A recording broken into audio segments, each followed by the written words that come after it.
They should be in the mail soon, but that's not true for everyone. Let's connect the dots. People who get Social Security and other federal benefits but don't normally file a tax return should start having their stimulus payments processed this weekend. The IRS says the majority of those payments will be sent electronically and should be received by April 7th. Now, here's some crazy news. Social Security Medicare may see several huge changes in just a few weeks.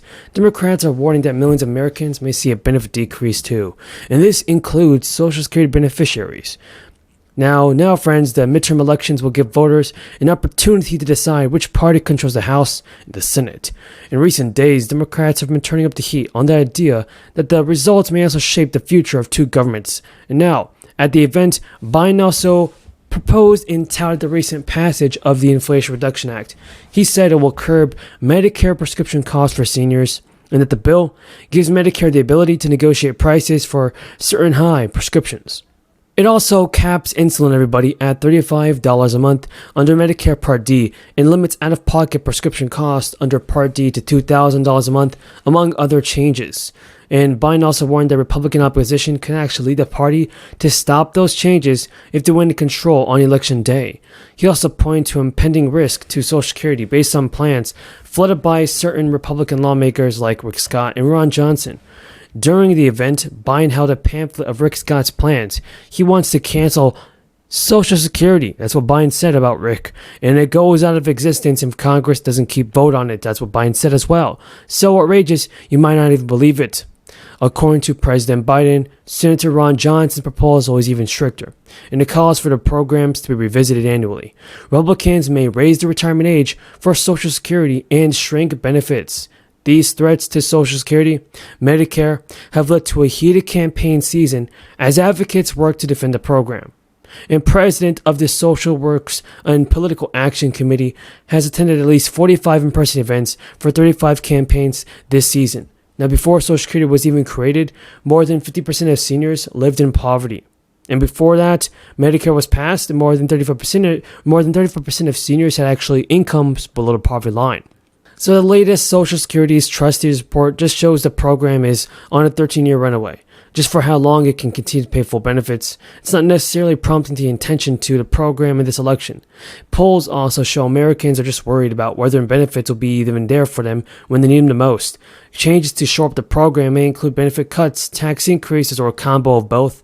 And right now, we just know the Social Security Administration will begin dispersing monthly payments to Social Security and SSI recipients this week.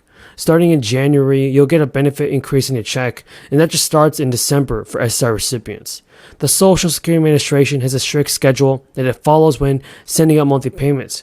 For those who receive SSI, their payments are always almost sent out on the first of each month. There are two reasons why your payment wouldn't arrive on the first of any month.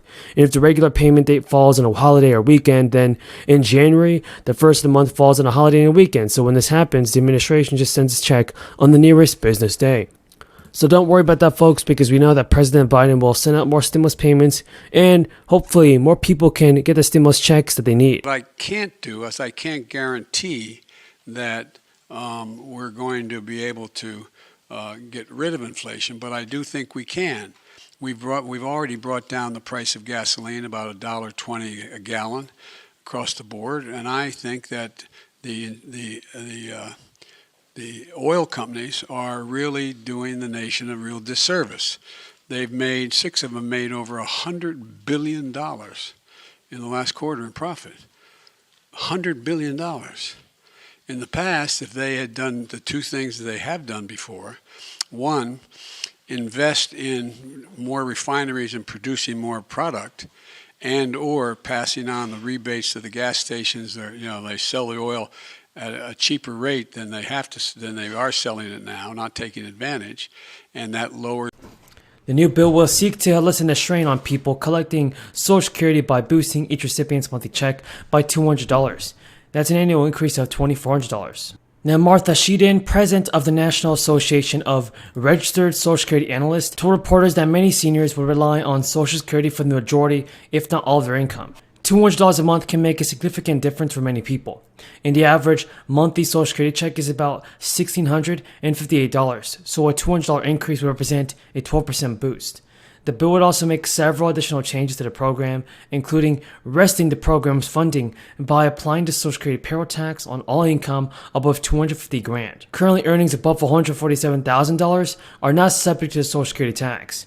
And Democratic Representative Stephen Cohen, a co-sponsor of the bill, said in a statement, "With half of older Americans having no retirement savings and millions in poverty, it's far past time to address the future of Social Security." He called for a $147,000 cap on Social Security taxes indefensible. And although the bill would likely face obstacles in Congress, the lawmakers are ready to take steps to shore up Social Security given the eventual shortfall, which would result in a cut to monthly benefits by about a couple dollars, starting in 2035. Now, Congress is finally ready to take action this month, and low and middle income households can expect to receive boosted relief checks from their state or city. Some people will have to take action to claim and receive this extra stimulus cash. And the crisis has caused financial havoc for millions of Americans. Even 2 years later, it's still having a negative impact as thousands of people are out of work, and the cost of inflation is making it harder for families to make ends meet. And many Americans were hoping for another round of stimulus payments like those given out in 2020 and 2021. Several state leaders have already taken matters into their own hands by issuing payments to qualifying residents. The number of states providing relief and child tax credits or deductions had risen to 12, as New Jersey released its own child tax credit legislation. The federal enhanced child tax credit provided working families with $3,000 per child under 18 and $3,600 per child 6 and younger. But the refundable credit was only available in an enhanced version for 2021, and has since reverted to its original maximum amount of $2,000 per child for 2022. I have to say start with thanks to Representative Andy Levin. Thank you, Andy, for your of the great state of Michigan, for your leadership, and all of those who are organizing alongside you. We are here today because something extraordinary is happening. A worker-led, groundbreaking effort is underway here on Capitol Hill. Congressional staff are transforming our U.S. Capitol by unionizing to demand equity and protections in the workplace. And I'm so proud of our staff for their work to realize labor rights here in Congress and for those we serve. To the Congressional Workers Union, your relentless perseverance and creativity has been stunning. You have made history by organizing the first congressional offices ever to seek union recognition. At a time where the fissures in our democracy are clearer than ever, congressional staff winning a voice at work is among the most promising developments in making this institution more democratic. As an activist, as an organizer, and congresswoman, and the proud daughter of a